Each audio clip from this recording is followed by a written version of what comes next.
Hello student, welcome to Digi classroom. আমি দেবস্মিতা ঘোষ। আজ আমরা নিউক্লিয়াসের চিত্র অঙ্কন করা শিখব। তাহলে চলো শুরু করা যাক। তাহলে দেখো, নিউক্লিয়াসের চিত্র অঙ্কন করার জন্য আমাদের জানতে হবে যে নিউক্লিয়াসের আকৃতি কিন্তু হচ্ছে গোলাকার। তাই তোমরা গোল এঁকে নেবে, কম্পাসের সাহায্যে এঁকে নেবে, তাহলে সুবিধা হবে। এরপর কি আমরা নিউক্লিয়াসের পর্দাগুলো আঁকবো। সেই কম্পাসের যে ছবিটা হয়েছে হালকা করে এঁকে নেবে, তার ওপরে এইভাবে নিউক্লিয়াসের পর্দাগুলো আঁকার চেষ্টা করবে। তাহলে দেখো আমি আঁকছি যেভাবে সেইভাবে করবে। তাহলে আমরা জানি এই নিউক্লিয়াসকে বলা হয় কি না কোষের মস্তিষ্ক। এই নিউক্লিয়াস কি করে না কোষের মধ্যে থাকা বিভিন্ন কার্যকলাপকে কিন্তু নিয়ন্ত্রণ করে থাকে। তাহলে আমরা দেখো কিভাবে আঁকছি না, 2 একক পর্দা দিয়ে আমরা নিউক্লিয়াসের পর্দাটাকে আঁকার চেষ্টা করছি। এখানে সবসময় 2টো পর্দা আঁকতে হবে এবং মাঝে মাঝে কিছুটা অংশ আমি ছেড়ে দিচ্ছি, কারণ সেই জায়গাটায় থাকবে কি না নিউক্লিয়াসের যে ছিদ্রগুলো আছে সেই অংশে কিন্তু থাকবে। তাহলে তোমরা দেখতে পাচ্ছ নিউক্লিয়াসের বাইরের গঠনটা তৈরি হয়ে গেছে। এরপর আমরা কি করব, নিউক্লিয়াসের ভেতরে কি কি অংশ থাকে সেগুলো আঁকার চেষ্টা করব। তাহলে প্রথমে নিউক্লিয়াসের ভেতরে একটি অংশ থাকে যার নাম হচ্ছে নিউক্লিওলাস, ঠিক আছে। এবং এই নিউক্লিয়াসের ভেতরে কিছু নিউক্লিওপ্লাজম তরল পদার্থ থাকে এবং কিছু ক্রোমাটিন জালিকা থাকে, যেগুলো আমরা কি এই নিউক্লিয়াসটার ভেতরে ছড়িয়ে ছিটিয়ে থাকে বিভিন্ন জায়গার মধ্যে। এইভাবে তোমরা ছড়িয়ে ছিটিয়ে কিন্তু ক্রোমাটিন জালিকা আঁকতে পারো। এটা যেমন খুশি তেমন কিন্তু আঁকলেই কিন্তু জিনিসটা সুন্দর লাগবে। এটা আঁকার জন্য কিন্তু এমন কোনো নিয়ম নেই যে এই দিক থেকে এই দিকেই ধরতে হবে, এমন কোনো নেই। যেমন খুশি করে আঁকলেই একটা ক্রোমাটিন জালিকা জালকের মতো তৈরি হয়ে যাচ্ছে। দেখতে পাচ্ছ কত সহজে কিন্তু ক্রোমাটিন জালিকাটা তৈরি হয়ে গেল। এরপর কি হবে, এই যে নিউক্লিয় পর্দা এঁকেছি, এই নিউক্লিয় পর্দার ওপরে কিন্তু রাইবোজোমের দানা থাকবে।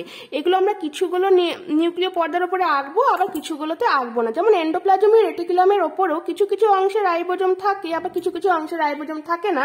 সেইভাবেই আমরা নিউক্লিয়াসের ওপরেও এই পর্দাটার ওপরে রাইবোজোমগুলোকে চিহ্নিত করে দিতে পারি। এবং আমরা জানি এই নিউক্লিয়াসের সাথে এন্ডোপ্লাজমীয় জালিকা কিন্তু যুক্ত থাকে। তাহলে এই এন্ডোপ্লাজমীয় জালিকাটাকে আমরা আঁকতেও পারি, আবার শুধু নিউক্লিয়াসের চিত্র বলেছে যেহেতু আমরা কিন্তু এই ছবিটাকে এন্ডোপ্লাজমীয় জালিকার ছবিটাকে আমরা নাও দিতে পারি। তাহলে ব্যাস আমাদের কিন্তু এই নিউক্লিয়াসের ছবিটা তৈরি হয়ে গেল। এরপর আমরা নামকরণগুলো একটু দেখে নিই। তাহলে এটা হচ্ছে নিউক্লিয় পর্দা। নিউক্লিয় পর্দার বাইরের স্তরটাকে আমরা বলবো বহিঃপর্দা, এবং এই যে ভেতরের দিকে যে পর্দাটা রয়েছে তাকে আমরা বলবো অন্তঃপর্দা। যেটা বাইরে সেটা বহিঃপর্দা এবং যেটা ভেতরে সেটা হচ্ছে অন্তঃপর্দা। এবং নিউক্লিয় পর্দার মাঝে মাঝে যে ছিদ্রটা রয়েছে সেটাকে আমরা বলবো নিউক্লিয় ছিদ্র। এটা নিউক্লিয় ছিদ্র, এটা নিউক্লিয় ছিদ্র। তাহলে এটার নাম দেব কি নিউক্লিয় ছিদ্র,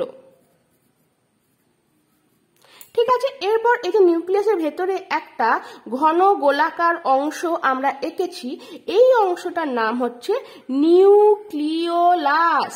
তাহলে কি লিখবো এটার নাম, নিউক্লিওলাস, ঠিক আছে। এবং এই যে ভেতরে জালকের মতো অংশটা লিখেছি, সেই জালকের মতো অংশটাকে আমরা লিখবো ক্রোমাটিন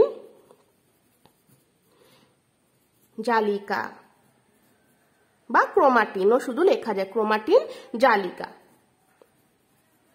ঠিক আছে। এবং নিউক্লিয়াসের ভেতরে যে তরল পদার্থটা রয়েছে, এটা পুরো অংশ জুড়ে নিউক্লিয়াসের ভেতরে রয়েছে, সেই অংশটার নাম হবে কি নিউক্লিওপ্লাজম।